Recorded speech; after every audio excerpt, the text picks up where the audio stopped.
Now, what's going to happen during condensation? So we know that condensation is a change from a gas to a liquid. So what's happening? So we know that the gas is going to be cooled, the kinetic energy is going to be decreasing. As a result, the forces of attraction between the particles are going to strengthen. Okay, bonds will be formed, and then as a result, we are going to have the gas, okay, is going to be changing to a liquid.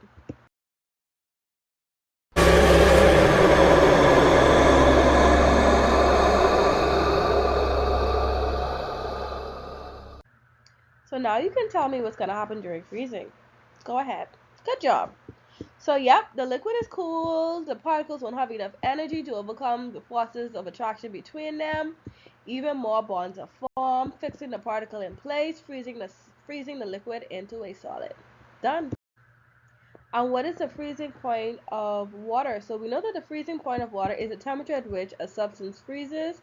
It changes from a liquid to a solid, and that temperature is 0 degrees Celsius or 32 degrees Fahrenheit. It is also important to know that the freezing point as well as the melting point, they are both 0 degrees Celsius. So now we have this topic of purity. So what is an impurity?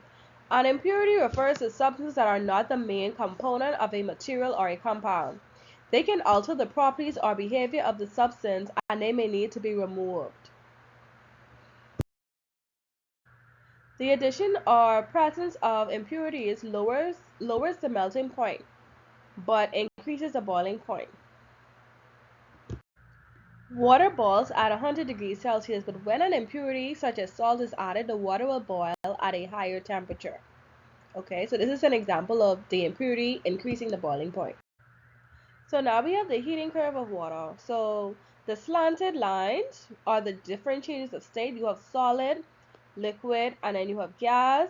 And then the little flat lines are the changes, the little flat line are the changes of state. So solid to a liquid, which is solid to liquid, which is melting.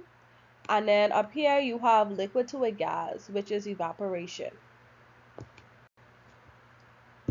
And here you have the cooling curve of water. Remember, the slanted lines are the different changes of state. So this is solid, liquid, and gas. And then the little flat line, so this is liquid to solid. All right, up here you have gas to a liquid. And we know that gas to a liquid is condensation, good. And then we know liquid to a solid is freezing. So here we have a question, 2016 paper 2, and it's talking about the cooling curve. So it says, give the name of the pure substance that produces cooling curve. Only pure substance we know about is water. And it's easy to know that it's water because at 0 degrees Celsius, it's a solid. At 100 degrees Celsius, it's changing into a gas. So it has to be water. Okay, it's always water. How many states of matter are shown by the cooling curve? We saw all three. See, solid, liquid, and gas. And then give the name of the process when the pure substance changes from A to B. A to B is condensation because this is changing from a gas to a liquid. Okay, so that's condensation.